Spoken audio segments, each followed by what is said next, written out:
ऐसी जगह हैं जो जल रही हैं, उनमें बस अंतर इतना है कि किसी जगह को कोई जला रहा है तो कोई जगह खुद ब खुद जल रही है।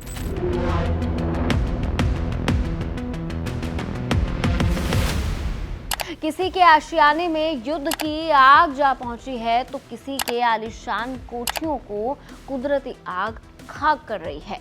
अंतर भले ही दोनों के जलने में हो, लेकिन राख ये आग दोनों को किए जा रही है।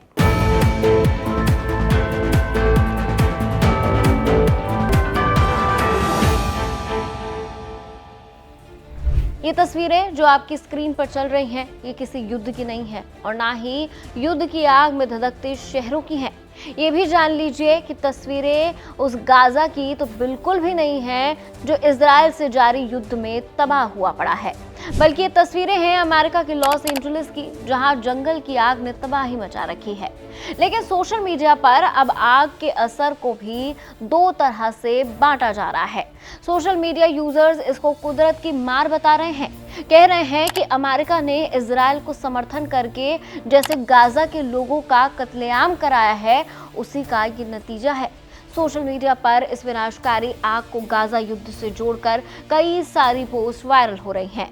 मोहम्मद ज़ीशान आलम नाम के एक एक्स यूजर ने लिखा, ये तस्वीर फिलिस्तीन की नहीं है, ये तस्वीर गाजा की नहीं है, ये तस्वीर ईरान की भी नहीं है, ये तस्वीर लेबनान की नहीं है, ये तस्वीर है अमेरिका की, वही अमेरिका जो गाजा, ईरान, लेबनान में मारे गए लाखों लोगों का कातिल है, वही अमेरिका जो इजराइल के बमबारी का समर्थन कर रहा था। कुदरत का कहर देखिए, आज अमेरिका के दक्षिणी कैलिफोर्निया के जंगलों में लगी भयंकर आग है। आग अब शहरों की तरफ तेजी से बढ़ रही है। हालांकि पूरी दुनिया इस बात पर चिंता जता रही है कि लॉस एंजलिस आग का कनेक्शन प्रकृति से हो रही छेड़छाड़ से है। सेंटा एना की हवाओं ने जंगल की आग को शहरों की ओर फैला दिया, जिसकी चपेट में बड़ी आबादी भी आ गई। पर्यावरण का ये संकट केवल आग तक ही सीमित नहीं होने वाली, बल्कि जंगलों के जल जाने से अब वहां पर्यावरण का संकट नए सिरे से खड़े होने वाला है। कैलिफोर्निया की आग केवल अब आग तक सीमित नहीं है, बल्कि अभी संकट पानी तक भी जहां पहुंचा है। आग से निपटने के लिए अमेरिका के लॉस एंजलिस को पानी की किल्लत का भी सामना करना पड़ रहा है। ये एक बड़ी प्राकृतिक त्रासदी है जिसे दो पावर सेंटर के युद्ध में हुए संहार से जोड़ दिया गया है। लॉस एंजलिस आग को कुदरती आपदा के रूप में देखा जा रहा है। अगर हम गाजा में युद्ध और अमेरिका में आग से हुए नुकसान की तुलना करें तो पिछले करीब 15 महीने के दौरान गाजा युद्ध में 40,000 से ज्यादा हमले हुए हैं। इसमें 46,000 से ज्यादा नागरिकों की मौत हुई है। घायलों की संख्या करीब 1 लाख से भी ज्यादा है, तो वहीं लापता लोगों की संख्या 10,000 से कहीं ज्यादा।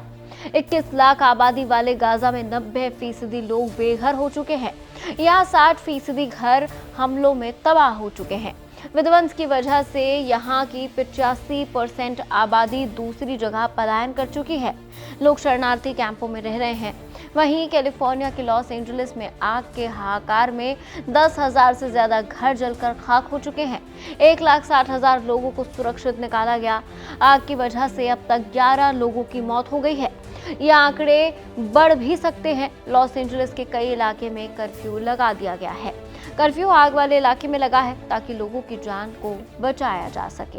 इस तबाही से निपटने के लिए अमेरिका अपने स्तर पर अपना बेस्ट कर रहा है, लेकिन कुछ लोग इसको इंसानी नुकसान के बजाय बदले के नतीजे की तरह देख रहे हैं। दरअसल अब तक लोगों के दिलो दिमाग में गाजा की इस तरह की तस्वीर बसी हुई है, जलता गाजा, दहकता गाजा, उस पर से लगातार अमेरिका के सबसे गहरे दोस्त इजराइल के हमले, जिससे लोग इस बात को आसानी से कनेक्ट कर रहे हैं और इसे अमेरिका पर कुदरत की मार बता रहे हैं। खैर, आप इस मुद्दे पर क्या सोचते हैं, हमें कमेंट कर जरूर बताएं। आपके लिए खबर लिखी थी हमारे सहयोगी साहिल राज ने। मैं थी आपके साथ सृष्टि गोयल। देखते रहिए एबीपी लाइव।